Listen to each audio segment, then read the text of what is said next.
ఈ 6 గ్యారెంటీలు ఏమైంది? 6 గ్యారెంటీలకు చట్టబద్ధత ఏమైంది? చివరకు 420 హామీల సంగతి ఏమైందని అడుగుతా ఉన్నా. రైతు డిక్లరేషన్ ఇప్పుడే మీరు ప్రింట్ చేసినటువంటి రైతు డిక్లరేషన్ చూపిస్తా ఉన్నాను. నేను గుర్తు చేస్తా ఉన్నాను, రైతు డిక్లరేషన్ లో నువ్వు చెప్పిన రుణమాఫీ అందరికీ రాలేదు. ప్రతి ఎకరానికి సంవత్సరానికి 15,000 రూపాయలు ఇస్తా ఉన్నావు. రైతు బంధు వచ్చిందా? మరి నీ ఏ గ్రామంకి వెళ్ళి తీసుకెళ్తా ఆ గ్రామంలో మరి రైతు బంధు నేను చేసినా అని చెప్పే ధైర్యం నీకున్నదా ముఖ్యమంత్రి గారని అడుగుతా ఉన్నా. కౌలు రైతులకు ఆర్థిక సాయం చేస్తాను, ఇప్పటి వరకు కౌలు రైతుల గురించి పట్టించుకున్నామని అడుగుతా ఉన్నా. అంతేకాదు వ్యవసాయ కూలీలకు 12,000 రూపాయలు ప్రతి సంవత్సరం ఇస్తాను.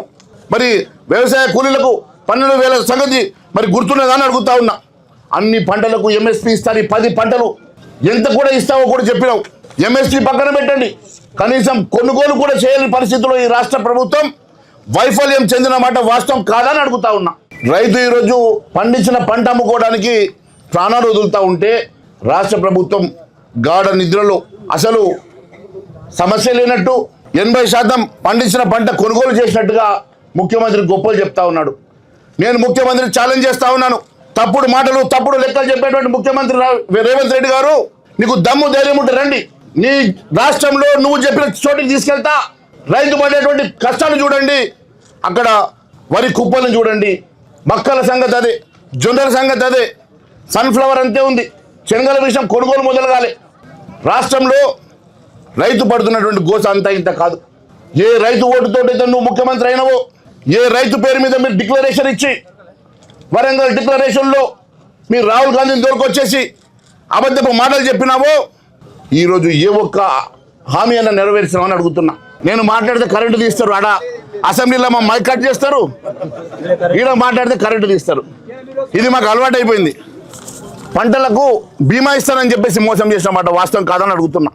ధరణి పోర్టల్ రద్దు చేసి కొత్త రెవెన్యూ వ్యవస్థ తెస్తా అన్నావు. పోడు భూములకు మరి పట్టాలు ఇస్తామని చెప్పినావు.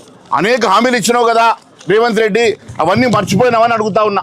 మరి ఈరోజు పంట నష్టపోతే రైతు ఎవరికి చెప్పుకోలేని పరిస్థితి. అధిక వర్షాల ద్వారా ఒకవైపు డ్రౌట్ ద్వారా పంట నష్టం జరిగితే పట్టించుకునే నాదుడు లేడు. ఫసల్ బీమా యోజన కేంద్ర ప్రభుత్వం అన్ని రాష్ట్రాల్లో అమలు చేస్తూ ఉంటే కనీసం ఫసల్ బీమాలో మీరు జాయిన్ కావాలన్నటువంటి ధ్యాస కూడా లేనటువంటి ప్రభుత్వం, రైతులను నిండుగా నిట్టేటా ముంచినటువంటి ప్రభుత్వం, ఇచ్చిన హామీ ఒక్కటి కూడా నెరవేర్చిన ప్రభుత్వం, ఏ రైతుల ఓట్లతోటో గద్దెనెక్కినవో ఆ రైతులను నట్టేటా ముంచినటువంటి ప్రభుత్వాన్ని ప్రశ్నిస్తా ఉన్నాం. ఎట్టి పరిస్థితిలో మీరు చివరి ధాన్యం కొనుగోలు చేసే వరకు, మీరు ఇచ్చిన మాట ప్రకారం చివరి ధాన్యం కొనుగోలు చేసే వరకు భారతీయ జనతా పార్టీ మీ మెడలు వంచుతుంది. మీ ఇదే రకంగా మిమ్మల్ని వెంబడిస్తారని తెలియజేస్తా ఉన్నాను.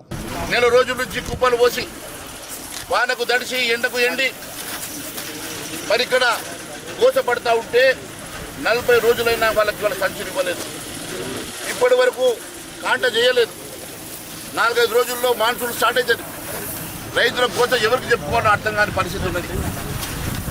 ఆ రోజు చివరి గింజ వరకు కొనుగోలు చేసే బాధ్యత నాది అని చెప్పినటువంటి ముఖ్యమంత్రి గారు, ఎంఎస్పీ ధర ప్రకటించినటువంటి ముఖ్యమంత్రి గారు ఎందుకోసమని ఈరోజు రైతుల్ని మోసం చేస్తూ ఉన్నారో, ఇచ్చిన మాట ఎందుకు తప్పారో దీనికి సమాధానం చెప్పాలని కోరుతా ఉన్నాం. ఎట్టి పరిస్థితుల్లో రైతులకు అండగా ఉంటాం, రైతుల పక్షాన నిలబడతాం. వారి చివరి గంజ కొనుగోలు చేసే వరకు మేము రైతుల వెంట నడుస్తామని తెలియజేస్తా ఉన్నాను. ఈరోజు భారతీయ జనతా పార్టీ రైతుల దగ్గరికి కళ్ళల దగ్గరికి ప్రయాణిస్తుంటే అప్పటికప్పుడు లారీలు పెడతా ఉన్నారు. మరి 40 రోజుల నుంచి ఈ జానం ఎందుకు లేదు? 40 రోజుల నుంచి పట్టించుకునేటువంటి మీ అడ్మినిస్ట్రేషన్ ఈ 3 రోజుల నుంచి నిన్న గజ్వేల్లో కలెక్టర్ వచ్చి కూర్చున్నాడు. ఒకేసారి 30 లారీలు తెచ్చిండ్రు. భువనగిరికి వస్తున్నామంటే ఇప్పుడే 2 లారీలు వచ్చినాయి, ఇంకో లారీ కూడా వస్తుందట. ఈరోజు మా ఎమ్మెల్యేలము ఎంపీలము ఎమ్మెల్సీలము వస్తున్నామంటే మీరు లారీలు పంపిస్తున్నారు కదా, నిజంగా మా రాకతోటి లారీలు వస్తాయంటే ప్రతి గ్రామం ప్రయాణిస్తాం. ప్రతి గ్రామంలో రైతుల వెంట నిలబడతాం, రైతుల పక్షాన్ని నిలబడతాం.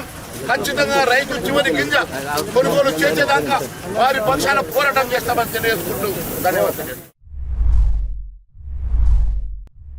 మేము వస్తున్నామంటే లారీలు వస్తున్నాయట. నిన్న మేము అక్కడికి పరిగి వెళ్తే 30 లారీలు వచ్చినాయి. నిన్న గజ్వేల్ వెళ్తే కలెక్టర్ గారు నిలబడి దాదాపు 40 లారీలను కళ్ళ ముందర మరి లోడ్ చేయిస్తా ఉన్నారు. మరి మేము వస్తే లారీలు వస్తాయంటే, మేము వస్తే మీ ప్రభుత్వం కదులుతుందంటే, మేము వస్తే మీరు సంచులు ఇస్తారంటే, ప్రతి గ్రామం ప్రతి కళ్ళం తిరగడానికి భారతీయ జనతా పార్టీ శాసనసభ్యులం పార్లమెంట్ సభ్యులం సిద్ధంగా ఉన్నామని తెలియజేస్తా ఉన్నాను. మా భారతీయ జనతా పార్టీ నాయకులమందరం కలిసి వస్తాం, ప్రతి గ్రామం తిరుగుతాం. మరి రైతులకు న్యాయం జరుగుతుందంటే ఈ విధంగా ఖచ్చితంగా వారి వెంట నడుస్తాం. రైతుల పక్షాన నిలబడతాం, రైతుల పక్షాన పోరాటం చేస్తాం. వారికి న్యాయం జరిగే వరకు రైతుల వెంట భారతీయ జనతా పార్టీ నిలబడుతుందని తెలియజేసుకుంటూ ధన్యవాదాలు తెలియజేస్తూ భారత్ మాతాకి జై జవాన్.